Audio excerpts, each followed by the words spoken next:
নারায়ণগঞ্জের রূপগঞ্জে ঢাকা সিলেট মহাসড়ক এবং এশিয়ান হাইওয়ে সড়কের সংযোগস্থল গোয়ালাকান্দাইল চৌরাস্তা এলাকার এশিয়ান হাইওয়ে বাইপাস সড়ক এখন প্রায় পুরোপুরি দখল করে নিয়েছে ময়লার ভাগাড়। আশপাশের বিভিন্ন প্রতিষ্ঠানের পচা ময়লা আবর্জনা সড়কের ওপর রীতিমতো স্তূপ করে রাখায় পথচারী, বিভিন্ন যানবাহনের যাত্রী, সাধারণ এবং স্থানীয় এলাকাবাসীদের দুর্ভোগ এখন চরমে। যদিও উপজেলা প্রশাসন বলছে এই দুর্ভোগ থেকে রেহাই পেতে স্থায়ীভাবে এর সমাধানের চেষ্টা চালিয়ে যাচ্ছে তারা। রিয়াজ হোসেনের তথ্য এবং ছবিতে প্রতিবেদন।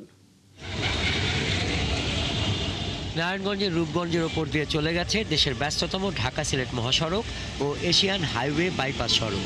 সড়ক দুটির সংযোগস্থল গোলকান্দাইল গোল চত্বরের এশিয়ান হাইওয়ে সড়কের অংশে প্রায় আধা কিলোমিটার এলাকা এখন ময়লার ভাগাড়। আশেপাশের হাটবাজার, হাসপাতাল, শিল্প কারখানা, বিভিন্ন বিপণী বিতান, ব্যাংক, খাবারের হোটেল, রেস্টুরেন্ট, মাছ ও সবজির আড়ত সহ এলাকার বাসাবাড়ির ময়লা আবর্জনা পড়ে এখানে। মহাসড়কের ময়লায় বেড়েছে দুর্ভোগ, বাড়ছে রোগবালাই, বৃষ্টি হলে পরিস্থিতি আরও দুর্বিষহ হয়ে ওঠে। অনেকটা ঝুঁকি নিয়ে সড়কের এই অংশটুকু পারাপার হচ্ছে বিভিন্ন যানবাহন। বুলতাগাছিয়া ফ্লাইওভারের নিচে এত ময়লা যে ময়লার গন্ধে মনে করেন যে লোকজন আসতে পারে না, যাইতে পারে না। রোডের কাজের জন্য অনেক দীর্ঘ লাইন যানজট থাকে এবং সামনে আইসে দেখি আবার এরকম ময়লার বাগান।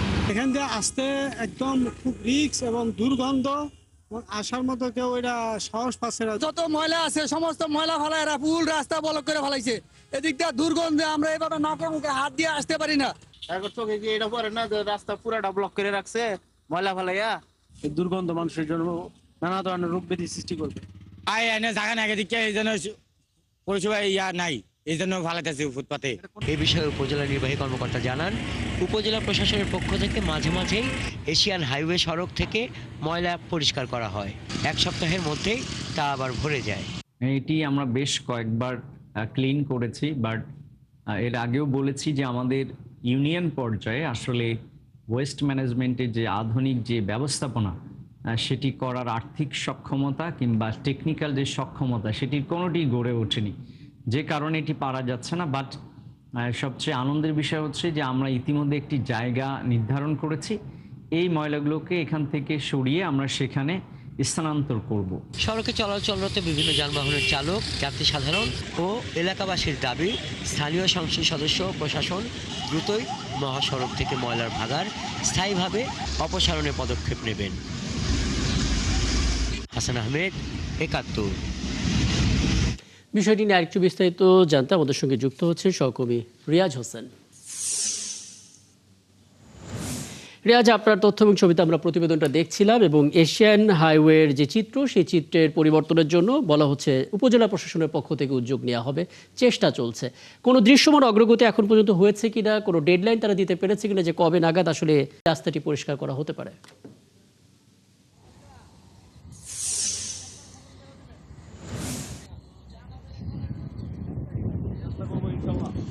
রাকিব, আপনি যেমনটা জানতে চেয়েছেন যে ঢাকা সিলেট মহাসড়ক এশিয়ান হাইওয়ে বাইপাস সড়কের সংযোগস্থল গোলাকান্দাইল এলাকাটা, এই এলাকাটা কিন্তু 2019 সালে এই উড়াল সেতু নির্মাণের পর থেকে, বিশেষ করে তার থেকে 5 বছর ধরে কিন্তু এই সড়কের পাশে কিন্তু ময়লার বাগান সৃষ্টি করছে। বিশেষ করে এই সড়কের পাশে কিন্তু বেশ কিছু হাসপাতাল রয়েছে, বিপণী বিতান রয়েছে, ব্যাংক রয়েছে, মৎস্য আড়ত রয়েছে, কাঁচা বাজার রয়েছে এবং আশেপাশে যে সকল বাড়িঘর রয়েছে সেই বাড়িঘরের লোকজন কিন্তু এখানে কিন্তু ময়লা ফেলে একটা রাস্তাটা একটা খারাপ অবস্থা তৈরি করেছে।